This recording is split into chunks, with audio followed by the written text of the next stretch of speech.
Hey guys.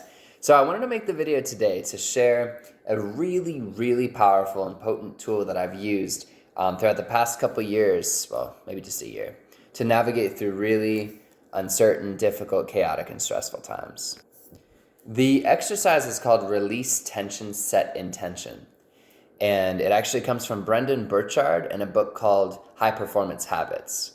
And the way he explains it is essentially that we go through the world constantly going through these different transition points. So you get up out of bed, you brush your teeth, new transition point. Downstairs eating breakfast, transition point. You go for your drive, you're driving to work now, this is a new transition. You're working, transitioned. You're done working, you're driving home, another transition point. You're home, another transition.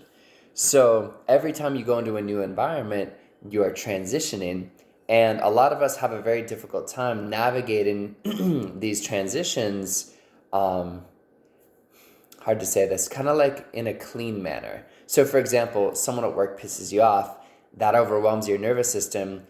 You're wrapped up in your head about it, like obsessing over what happened in work, and now you can no longer be present when you're home with your boyfriend or girlfriend or whoever it is.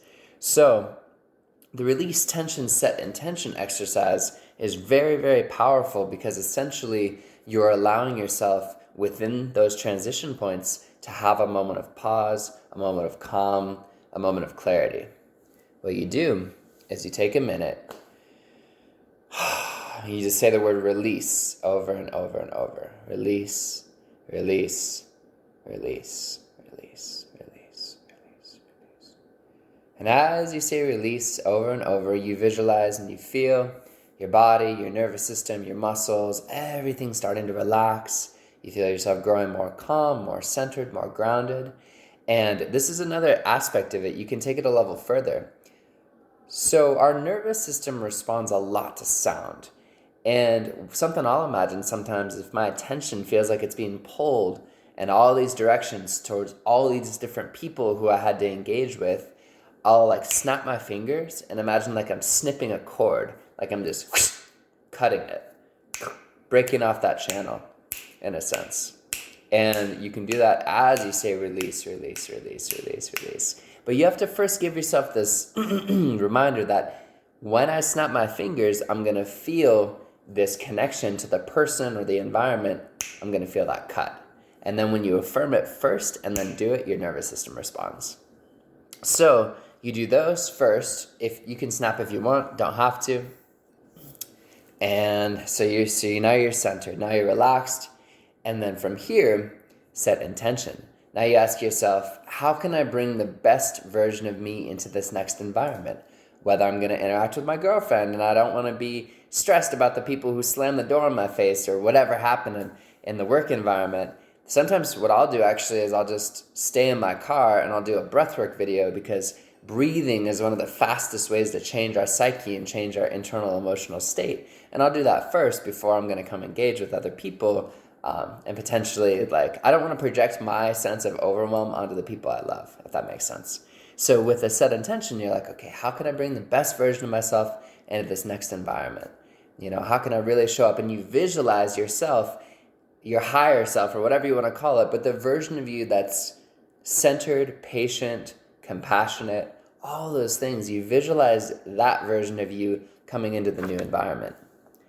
And I was listening to Dr. Joe Dispenza this morning too, and he actually talks about how science has now proven that when we visualize and when we prime our brains ahead of time to see a certain outcome, we're actually creating new neural circuits in our brain and affecting neuroplasticity. But in a sense, what we're doing is we're hardwiring our subconscious to think that we've already done it.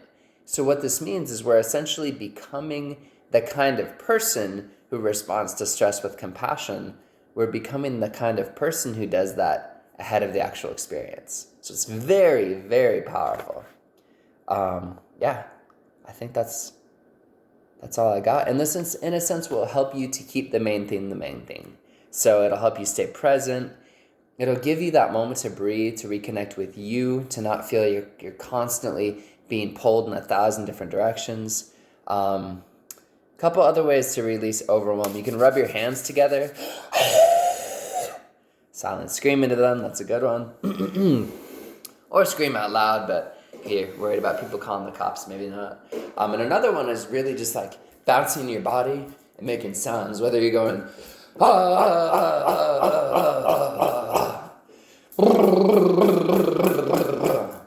I do that a lot, and it's really, really powerful because you're activating your lymphatic system in a major way, and you're cleansing toxins from your body. But also, our bodies are psychosomatic. Our bodies hold emotions, and they store stuff just in certain parts of our system. So when we really bounce and shake and make sounds, we release that out in a really fast, effective way. And you'll find that even if you do that for a couple minutes, you'll feel really euphoric, you'll feel good, you'll feel more confident. Very, very powerful stuff. So I hope this serves you. Have a good day.